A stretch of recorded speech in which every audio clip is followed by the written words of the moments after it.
Hi everyone, welcome to Tech Tip Friday. I'm your host Kurt Staley, that plastics guy, and today I'm bringing you a color tip that you can take with you to the shop floor today.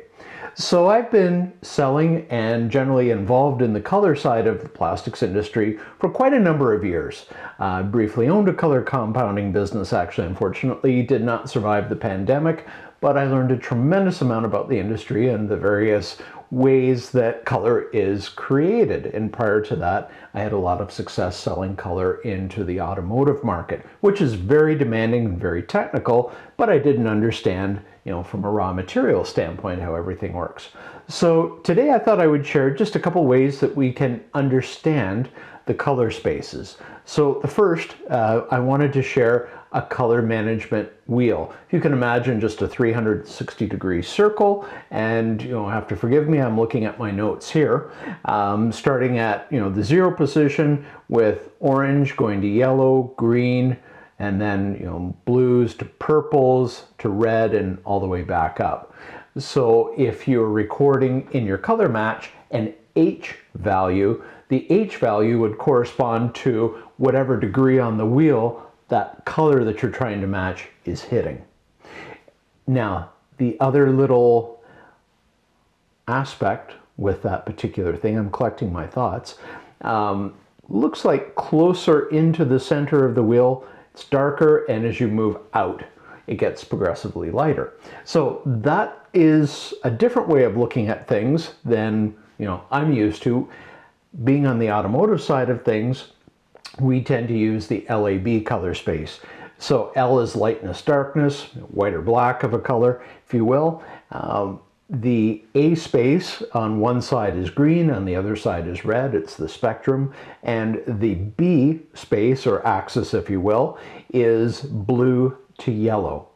So if you can imagine any color, pick any color, a red for example, you can have a red that has undertones of yellow or undertones of blue. So a red that's a little bit on the yellow side might be a bright fire engine red, and a red that's a bit on the blue side might evoke images of more of a cranberry red.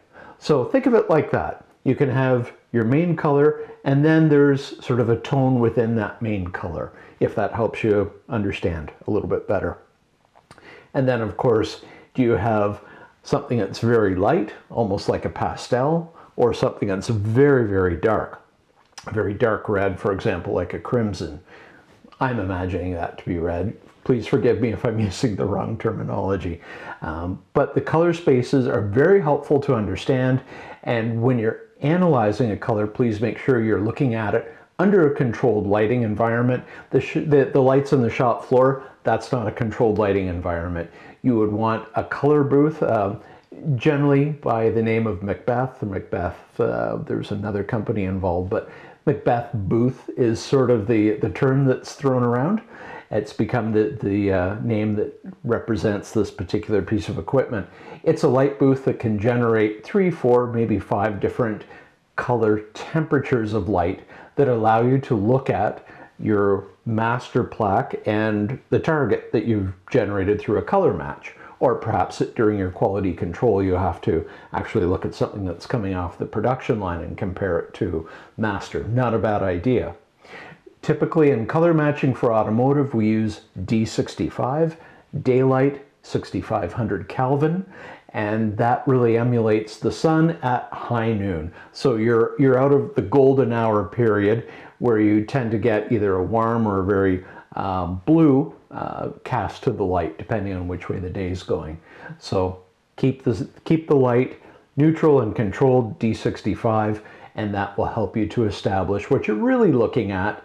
And then you can understand if you have to make an adjustment to hit your master, you can kind of understand if your color has to go, and maybe it needs a little more yellow or it needs a little bit more blue, whatever the case. You start thinking in a color space mindset, you can interpret if you have a color that's failed, unfortunately, you can interpret what direction you have to shift it in order to get it back to master. So that's a lot to unpack. I'll probably do a few more Tech Tip Fridays on color. I think it's utterly fascinating.